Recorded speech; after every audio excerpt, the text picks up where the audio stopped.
Alright folks, so this is the new Amazfit Helio band, which offers health tracking, activity tracking, training feedback, as well as recovery feedback, all for $99 with no subscription. Now, you may have already seen my video on their Hyrox version of this band, which they announced a few weeks ago, which wasn't really a review, but really that was kind of a review. And I was actually generally pretty impressed with that band already, but I've had even more time with this new version, which is now available to the public. So in this video, I'll be going over everything this band has to offer, where I test it for everything I do, like cycling, weight training, running, high intensity interval training, as well as just like normal everyday use. And I'll also be comparing with other popular platforms out there like Garmin, Aura, and of course Whoop, to see if the data is accurate, as well as to see if the feedback provides is actually good. And if you do find the information in this video to be useful, do me a favor and just hit that like button down below. These sort of in-depth reviews do take a bit of time and effort to actually test them to see if they actually live up to the specs, so it's just something that you can do that'll help this video and the channel out quite a bit, and I appreciate it. Okay, so for what this is, so this is just a nice subtle band that's made up of a heart rate sensor and some other sensors inside that allow it to measure heart rate variability, skin temperature. It can track sleep, steps, calories, stress, and a whole bunch of other stuff. And these sort of devices have definitely become more and more in demand, arguably by the popularity of Whoop, which offers something similar. The big difference with this, though, is that this doesn't require a subscription to use it. But there's a lot of flexibility in terms of how you can use this, where if all you want is something simple to track your health and activities, you just need to wear this. But I think this also could be good for those of you out there who want this sort of health tracking, but prefer to wear something like a more traditional timepiece like a mechanical watch. You don't necessarily have to be someone silly like me who wears 2 watches at a time. But another way you can use this is combined with one of their Amazfit watches, where you could actually use this for, let's say, sleep, and then you could have a watch on during the rest of the day. And then all your data just kind of syncs up in one place in their Zepp app. So everything basically lives inside this small pod, which lives inside this little holster, and then that attaches to a band.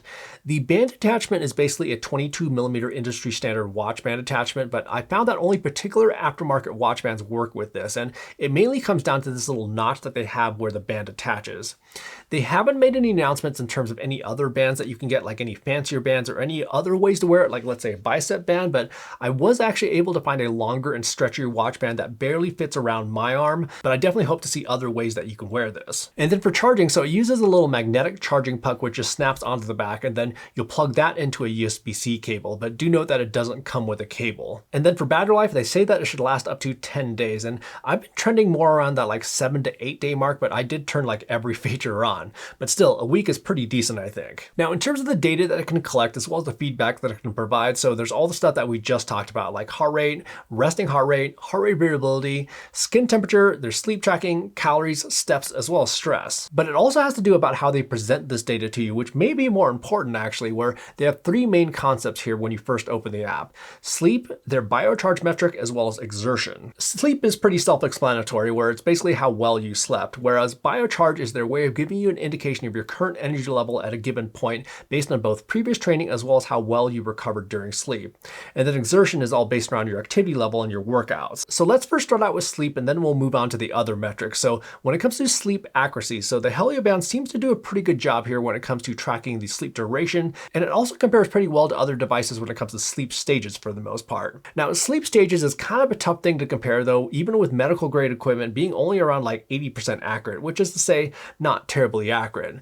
So what I usually pay attention to is the sleep duration as well as the time I spend awake, and for the most part, the Helio band agrees with everyone else. My Oura Ring does tend to include the time I spend meditating before bed though in my total sleep duration, so that's why that may be a little bit off. On this particular night, I would say that I was awake for me like 10 minutes or so in total. And I also have to say that the data it's collecting when it comes to resting heart rate as well as heart rate variability is actually very much in line with the other devices I use, so that's nice to see. Now, when it comes to sleep scores though, so in all my previous testing of Amazfit devices, their sleep scores have always been a bit too encouraging, giving me sleep scores which were much higher than how I actually felt. Like, it never seemed like I could actually get a score below 70 or so, and before it was like, great job, you only got 5 hours of sleep. I'm still giving you a gold star.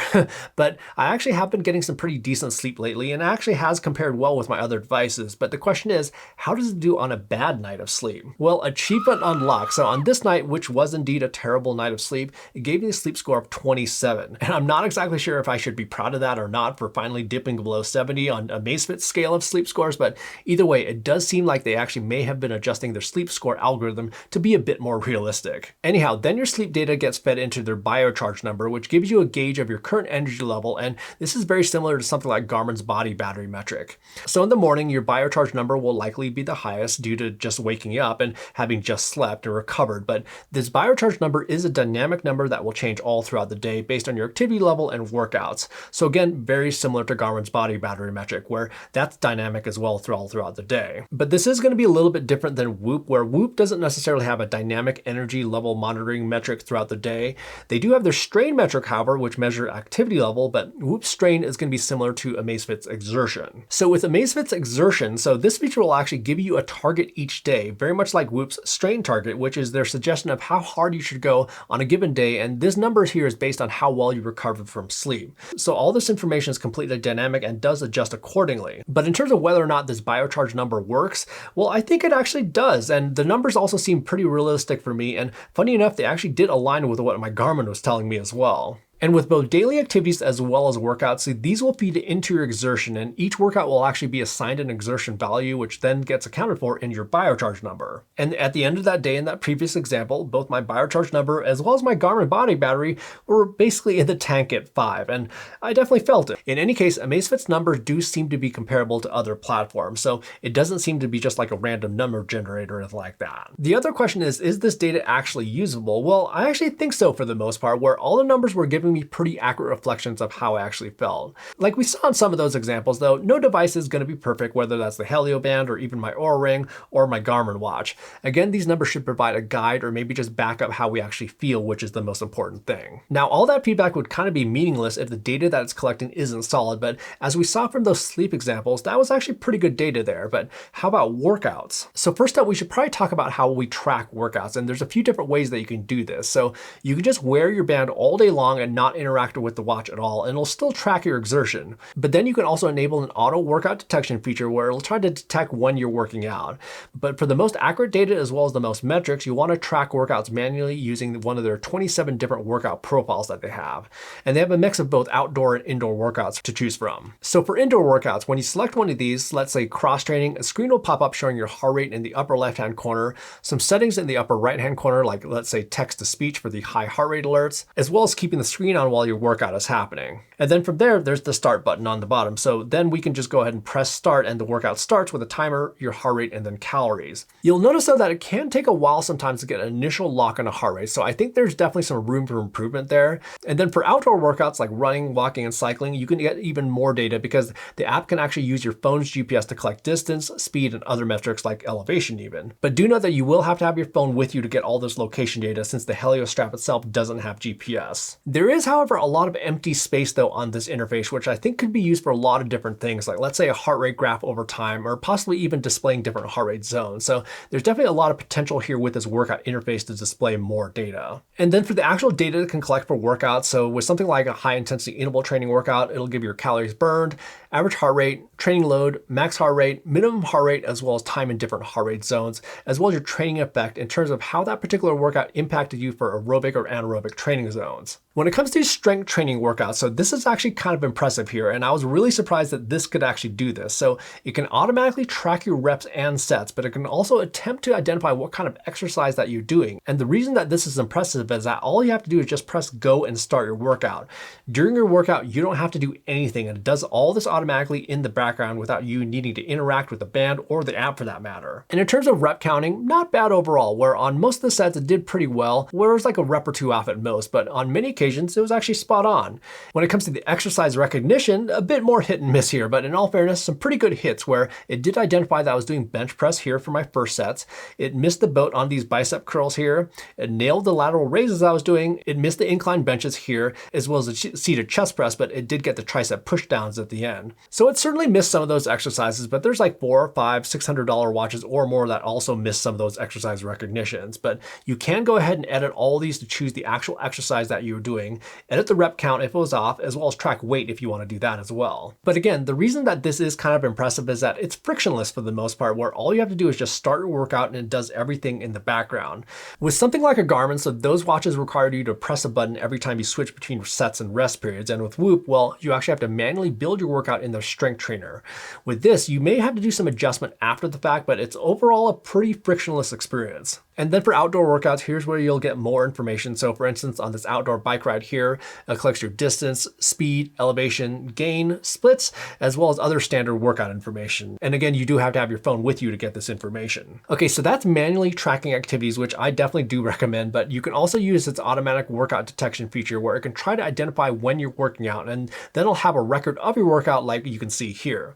But from what I found, it just identifies that you're doing an activity and doesn't seem to actually recognize what kind of workout that I'm doing. And another thing that can happen with this is that if you take a break in the middle of your workout where your heart rate kind of lowers, it can oftentimes break out your activity into separate activities like you can see here. So it is a little bit surprising to me that they do a pretty good job when it comes to the exercise recognition for strength training, but doesn't necessarily seem to do as good a job at the automatic workout detection. But the last way you can use this is to not manually track anything, and you can also turn off that automatic workout detection feature altogether, but it still will track your exertion throughout the day. So if you don't really care about individual workout details, you can just wear this all day long and it'll track all your exertion under daily activities. Now compared with Whoop, so Whoop actually does a very good job at automatic workout detection, where the Whoop band does an exceptional job at not only detecting when you're working out, but also what kind of workout that you're doing. It's actually kind of impressive, but on the flip side, it doesn't have that individual exercise recognition with the Helio band for strength training, which I have to say is equally impressive. Now when it comes to heart rate accuracy, so I've been testing this for quite a few weeks now, so I've got lots of data including running, cycling, weight training, as well as high intensity interval training. So let's first start out with some indoor cycling, which I usually use to get a baseline on heart rate accuracy. So with these steady state rides here, all good stuff. So I think we can kind of just move on to something a little bit more interesting. So for this ride here, so here's some intervals, and there was a little bit of shakiness going on at the beginning of the ride, but for the intervals themselves, those are solid. It did read a little bit below right here for a second, but other than that, this is a pretty solid result for the Helio band. Taking it outside now, so this is where we start to introduce more variables for wrist-based optical heart rate sensor to deal with, like bumps and vibrations from the road. And here's where we do see that it's not quite as accurate as those indoor rides, but these are still pretty good results. Like on this ride, there were a handful of drops where it did drop for a couple moments, like here and there, and a bit of jiggliness here, but interestingly, the Whoop MG I was wearing on my other wrist had some bigger issues on this ride. And then for running, well, that's pretty decent here. There was a spot right here where it read a little bit high momentarily, and at the end it trailed off ever so slightly, but still totally usable heart rate overall. Now, when it comes to strength training as well as high intensity interval training, so this is kind of interesting. So with weight training and high intensity interval training, these can be some of the most challenging activities for wrist-based optical heart rate sensor to track accurately. And it mainly comes down to the location of the sensor being on the wrist, which is actually one of the worst places to place an optical heart rate sensor. Optical heart rate sensors work best when there's a good amount of flesh and blood vessels to deal with, like let's say our arm, and the wrist doesn't necessarily have as much flesh, and there's also a bunch of tendons which can impede blood flow, especially when we tense our wrists. So that's where weight training is basically an optical heart rate sensor's worst nightmare. However, the Helio band performed pretty well for this kind of activity, where it won't be quite as accurate as some of those other activities, but as long as there's no like huge misses and it gets the trends correct, that's basically what I'm looking for, and the Helio band did a great job here. On the flip side though, when it comes to high intensity interval training, so this was kind of a different story, where these workouts I was basically switching back and forth from the rower to the ski erg, and well, the Helio band didn't really like these activities that much. It actually did track for a while during the middle of some of these workouts pretty okay, but then did have some pretty big fails like on this workout at the end. Again though, with rowing as well as the ski erg machine, those are pretty tough activities for wrist-based optical heart rate sensors, and I've even seen that with the Apple Watch Ultra. Now, you can't pair an additional external heart rate strap to the Helio band nor the Zepp app. However, you can actually pair an external heart rate strap to one of their watches, like let's say their New Balance 2, and at that point, you could actually get the most accurate heart rate data that you can get. It does of course require you to buy one of their watches as well as a chest heart rate strap, but I mean, their Active 2, which has that capability, is like $99. And then add a heart rate strap on there for like 50 to 80 bucks, and then you're solid with the most accurate heart rate that you can get. And I actually have another video going over some of the more budget-friendly heart rate strap that I can recommend that I'll have linked down in the description below. below. And one more thing I actually do want to mention about all those tests is that I was wearing the Helio band on my wrist. I haven't yet tested it with a bicep band, which is a better place for collecting heart rate. However, I have found a few third-party bands which I think may work as some bicep straps, but definitely stay tuned for an update on that. And one more thing with the Helio band is that you can also broadcast your heart rate to another device, like let's say a Peloton bike, a tablet, or even Apple TV, so you can see your heart rate in real time. As impressive as this is for $99, I still do see some things missing here that I'm surprised haven't been solved yet, like let's say Strava sync. So it'll only sync outdoor workouts to Strava and doesn't sync indoor workouts. And then there's also stuff like their running VO2 max estimation, which I find to be kind of wildly off. Okay, so how does this Helio band compare to Whoop? Well, Whoop can provide a bit more personalized feedback, I found, and it also has an extremely well thought out journal feature, which allows you to track different habits, both good and bad, and how those habits may be affecting your health and recovery. Amazfit does have a basic version of this that you can use, but it's not really close to Whoop's journal. And then Whoop also has the new health span feature, which can track different metrics in terms of how well or not well they're contributing to your biological age. So think like your health age versus your calendar age. And again, I think this is a really cool feature for Whoop. So Whoop definitely offers a bit more than this, and there's also some more bells and whistles, but it also does cost substantially more, and it does require a subscription to keep on using it. With this, you can just get everything that I showed you for 99 bucks. However, one thing to note though is that there actually is an add-on subscription if you'd like to get deeper insights with the Helio band. But again, this still works and will keep on working to give you all the information I just talked about in this video without needing this additional subscription. And that's how I've been using it, and it's been fantastic on its own without needing to pay more. But now that I'm done testing it without the subscription, so I'm gonna go ahead and sign up for it and see what it can do and how those additional capabilities compare with Whoop's subscription. So make sure to subscribe to the channel to get a notification when that video comes out. But for $99, I have a hard time finding much fault in this, and the data that's collecting seems to be pretty solid. And the algorithms also seem to be a bit better than I've seen before, so I basically just have to give this a solid recommendation. Anyhow, if you have any questions about this that I didn't cover in this video, feel free to drop a comment down in the comment section down below. And if you found the information in this video to be useful, just go ahead and whack that like button, which is right next to the subscribe button, which will give you notifications on more videos just like this that are coming soon. In the meantime, have fun out there, and we will see you in the next video.